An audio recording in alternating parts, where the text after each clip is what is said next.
In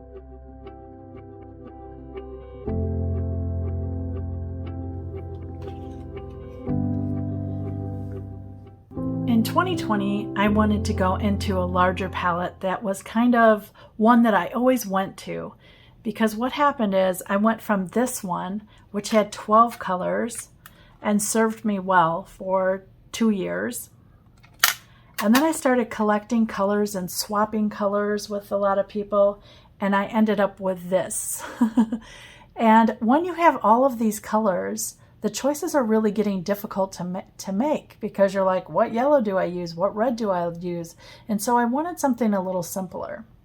I found this palette and I really liked the way that it operated. So this palette here has 18 colors. You can see it has wells all the way around. It's got mixing areas here, and then it has a mixing tray here. It's got one that pulls out. This tray just pulls out, and then there's this as a mixing area. I just leave the clear one in there for myself. And I thought, okay, can I narrow that big box of colors to 18?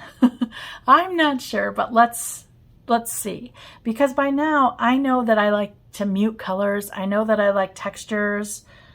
I know that I like granulating colors. I know that I like different kind of colors that when I first started, but yet you're going to see some of the similar colors on this palette as well. So I'm going to do some swatching for you. Just a reminder, this is my first palette, minus these. So these were the 12 that held me over from 2017 to 2020. And then this is my watercolor palette as 2020. So let's have a look at this. Now the first couple colors here, Shell Pink is one. This is Mijello Shell Pink.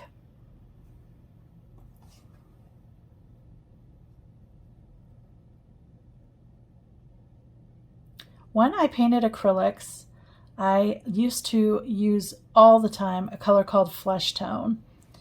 And it's just what it suggests. It's a light flesh. It's not too bold. It's not too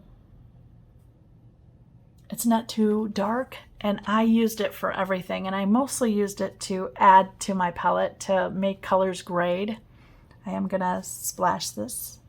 So this color felt very familiar to me. And you have to remember that I was painting in acrylics for over 30 years. So having that in my repertoire now made me extremely happy that I had a go-to color. The next color is Tundra Green by Schmincke. Now it's one of those granulating colors that they're known for.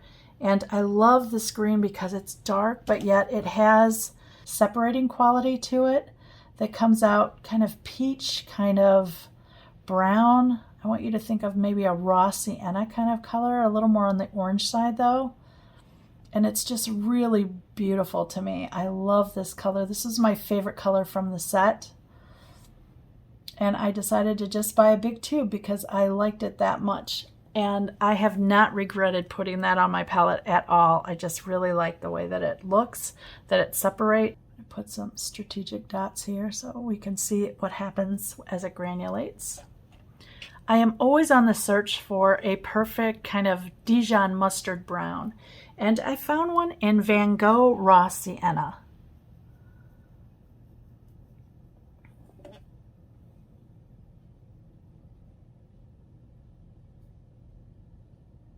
It's not too strong of a yellow, which I usually like. It's got more of a gritty side to it with this brown that comes into it.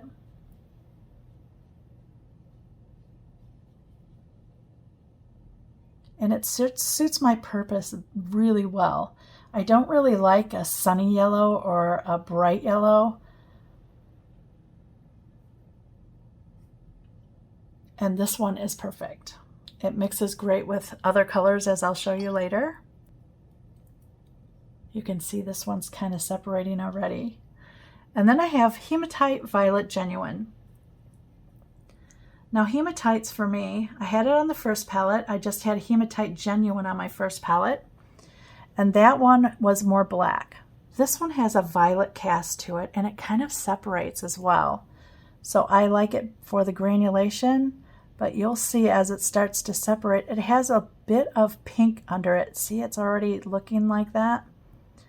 And it is, I can't imagine a palette without this color on it anymore.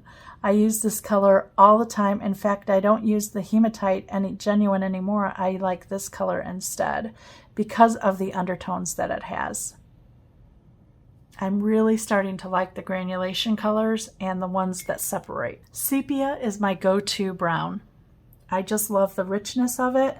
I like the darkness. I like that it doesn't lean too warm or too cold. It is like the perfect shade for me.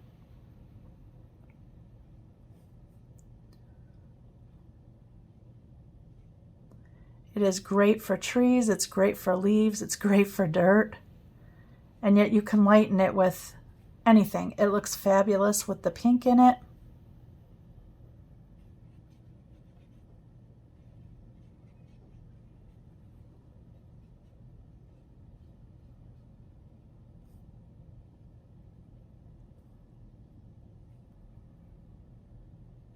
And then I have indanthrone blue.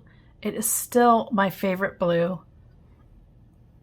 because I like the richness of it. Look at that color.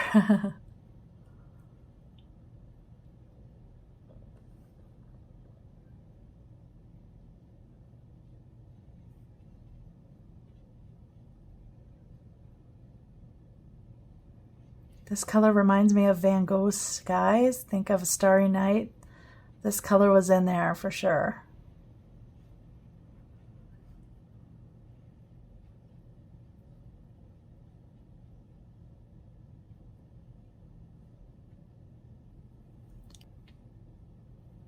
Because I have so many colors, right? This is a palette of 18 colors. I decided to have 2 blues, 2 greens, 2 yellows, 2 kind of red. I have a red, a coral, and like a sienna color. So I tried to have the spectrums of reds in there. And that is from this area to this area are like my traditional colors is how I look at my palette. And I'll explain more about that as we go. So I wanted to add French ultramarine. The reason that I added French ultramarine, one of the reasons is it is a granulating color. So as you mix this with other colors, it does start to granulate, and you know I really like that. It's also a brighter blue.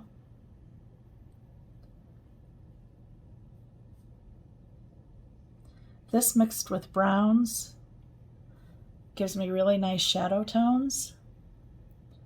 And you can see a difference between that and that. It's a lot brighter. And then we have green apatite. Still my favorite green. I just like the richness of it. And look at the difference between how dull that tundra green was and then this green apatite.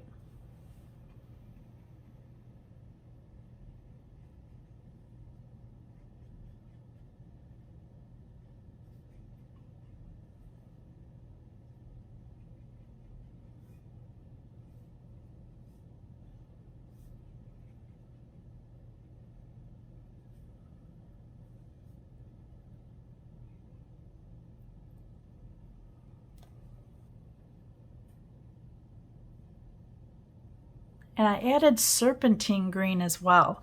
I wanted something that was a little lighter tone than this, but yet I didn't want something that I could add a yellow to and make a brighter green. So I went with serpentine, and you'll see why. It's really a pretty color. It is kind of a yellow green, but it's brighter. I think of it as kind of a lime color.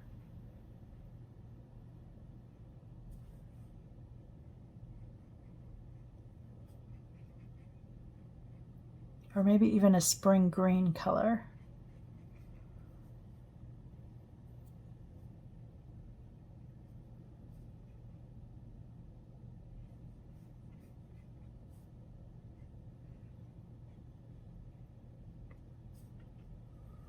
In my reds, I still have perylene red. I really just like the tone of this color. It's a little cooler, so it tends to be a little more pink. than on the orange side. Leans a little more to the blue side. At least in my eyes, that's how I see it.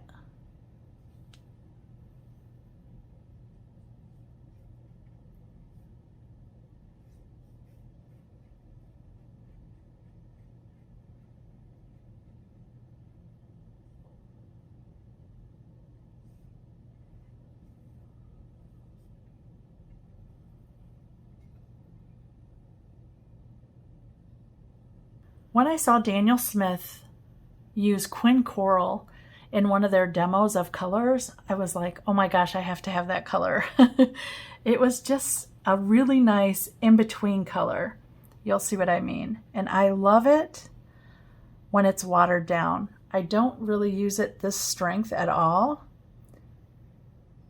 but when it's watered down, it is just such a beautiful tone.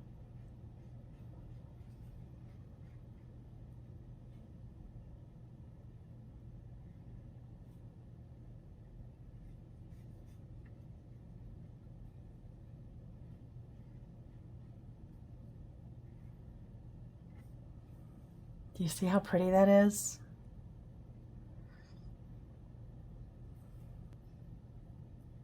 The next color, I switched from burnt orange, which is still one of my favorite colors, to this Quin Sienna. The reason is too, I saw Daniel Smith again do a demo on this color. And at the time, I was wanting to do a little bit with more like red rocks, think of like Sedona. And I thought this would be the perfect color. It seems a little chalkier than the burnt orange, but I love it just the same. And it's a little more orange than the burnt orange. The burnt orange has a little more brown in it than this color does.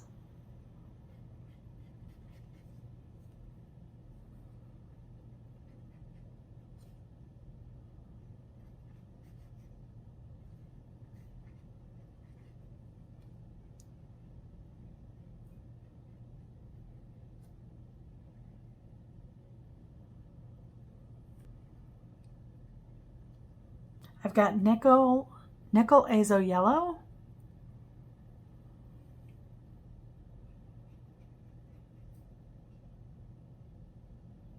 It was on my first palette as well. I don't use it a lot anymore now that I have the VanGogh Raw Sienna. And I'm getting ready to redo this palette into a different one. So there's a couple colors I will be removing from here, and I'll share that with you when I do it.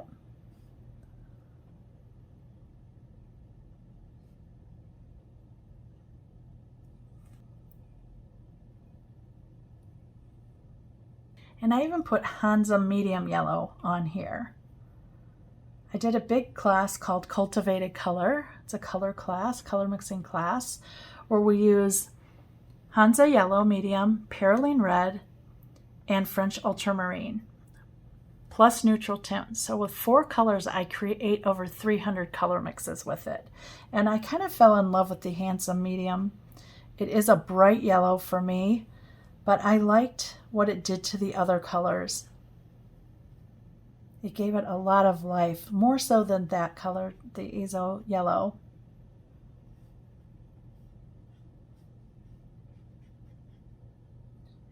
So if you really want to study some color mixing, I would suggest going to my website. The link is below, and you can check it out. Buff titanium. I can't have a palette without it. I've got a bunch of purple here. Let me get this off of there. Buff titanium for me is just my go-to color. I absolutely love it. I know a lot of people don't use it, but I use it on everything.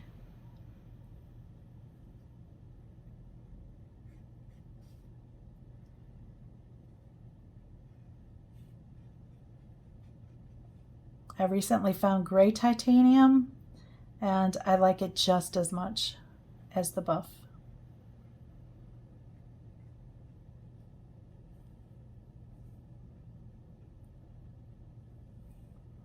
And then lavender.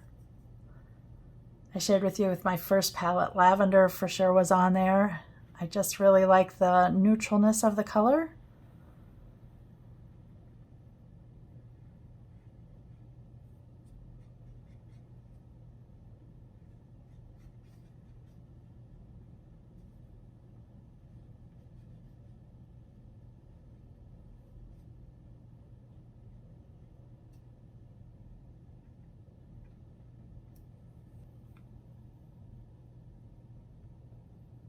And then I have Sleeping Beauty.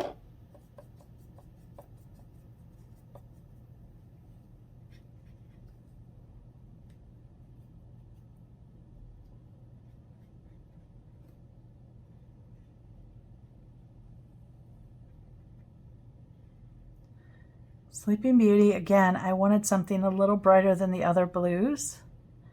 And I use this color a lot too for muting down or toning down colors. I love this color with green. I like it with blues.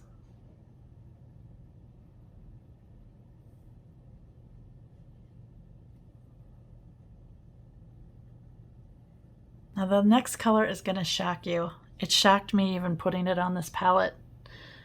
Opera Pink. I know, you guys, what happened?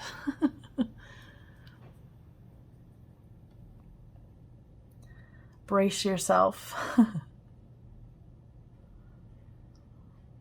I don't even know who I am with this color on my palette, but I'll explain why it's here. I was using it for brightness, kind of like a neon color, so that I could get something really bright, kind of fluorescent or neon.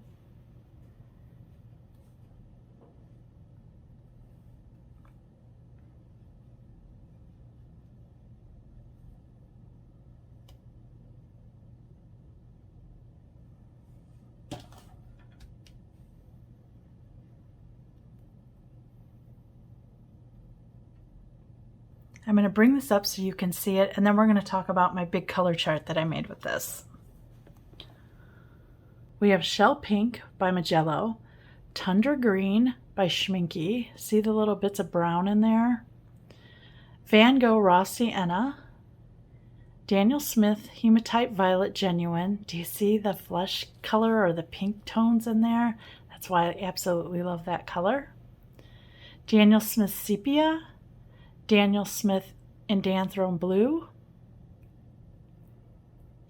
Daniel Smith French Ultramarine, Daniel Smith Green Apatite Genuine, Daniel Smith Serpentine, I think it's Serpentine Genuine, Daniel Smith Perylene Red.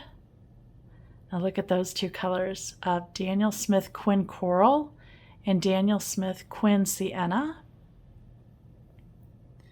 Nickel Azo Yellow by Daniel Smith, Hansa Yellow Medium by Daniel Smith, Buff Titanium Daniel Smith, Lavender Daniel Smith, Sleeping Beauty Daniel Smith, and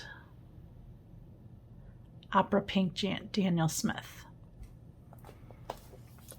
And I wanted to explain my palette setup as well. So these are the colors, but here's how I actually use my palette. These from here to here, so this is indanthrone blue to the yellow, those are what I call normal colors. That's what you would find on anyone's color palette, and they're just using it for mixes. Now how I've set mine up is these colors over here are what I mix to make either duller or brighter.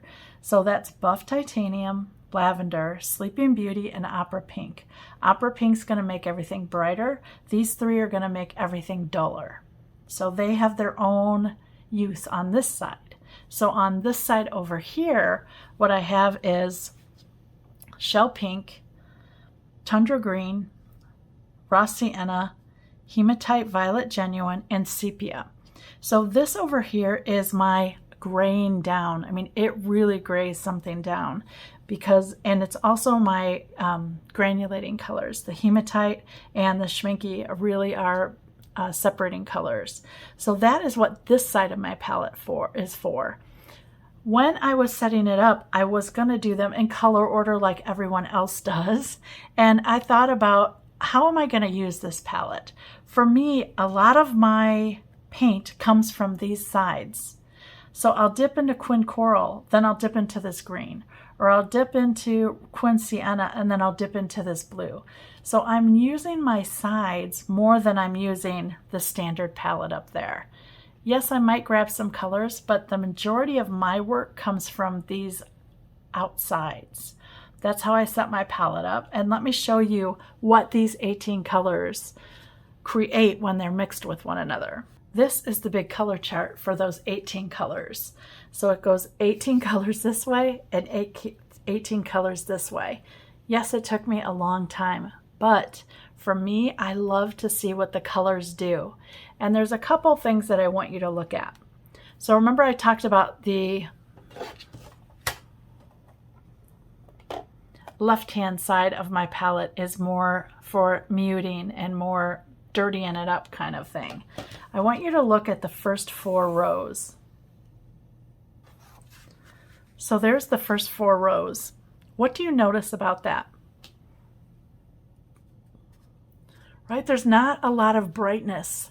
So these are the colors that I create from a lot because they suit me. I like more muted colors and I like more toned down colors and some almost colorless colors. But that's what that side of the palette does for me.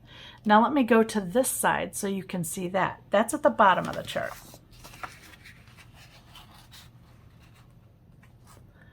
So do you see those? I've got that bright opera pink, but then I've got a lot of muted colors again. Now they're a lot brighter than the ones that I just showed you, but you can see that they're separated. I've got them, that's my right side here, and then the top ones were my left side. And you can see the difference there. And you can see the brightness of the opera pink. Like I said, it makes them almost neon or fluorescent.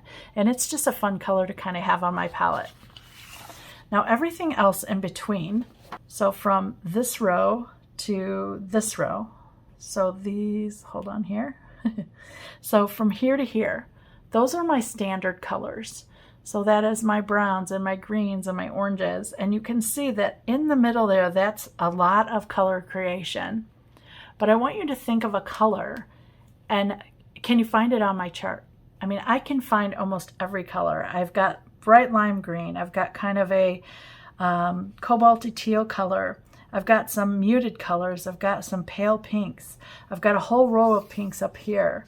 This is the quin coral line here. And look at the beautiful tones that it gets. I just think it's really lovely. The one underneath is quin sienna, so it's got a little more orange to it. Quin coral for me, this color here, the hematite and the quin coral, is just gorgeous. It's kind of a raspberry-ish color. Let's see here. It's that one right there. And I like that it's dirty. It's like a brick kind of color on the edges, but yet it has that hint of pink that I like in it. So there's the red and there's the orange mixed with the hematite. So isn't that just a really pretty color combination? And that's why I have all 3 colors on here, because I like the way that they played together. And then I've got the serpentine and the genuine, or the, yes, serpentine is this bottom green, and then the green apatite. And you can see they give you a little bit of difference to them, especially when you get down here with the brighter yellows and that kind of thing. So that's how I set up my palette. It's not normal, but it's how I use it. I want you to think about that next time that you're setting up a palette. I want you to say, how will I use this? Say you do florals. Do you use a lot of leaves? Do you use a lot of greens in your flowers? Or maybe you set up a palette like this and you've got your greens on one side and your flower colors on another. You know, it doesn't have to go in the order that everyone else's does. I look at a palette as it's very personal. How are you going to use it? How are you going to go about finding the colors? For me, it's like I get into the habit of, where's my muting color at? So that's why I gave them front and center, where I didn't have to really look in this whole big row form. I knew exactly where they are. So if you're someone who loves flowers, maybe you put the flower colors up here, but you give yourself a lot of greens and browns and maybe some blues for skies along the edges. Say you do landscapes. Maybe you have some just sky colors on the edge here. Maybe you've got some green colors mixed up here.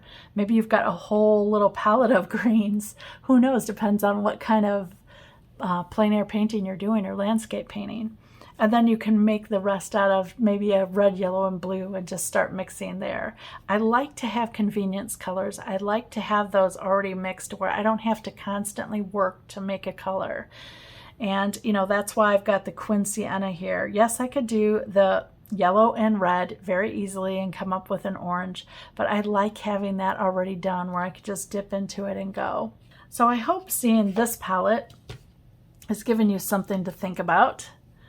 It's really a beautiful palette, and I'm looking forward to my next palette. So I'm going to share with you the 2023 palette once I get it all finished, and my thoughts on how it's changing for me. This palette has served me for 3 years, and it's served me very well.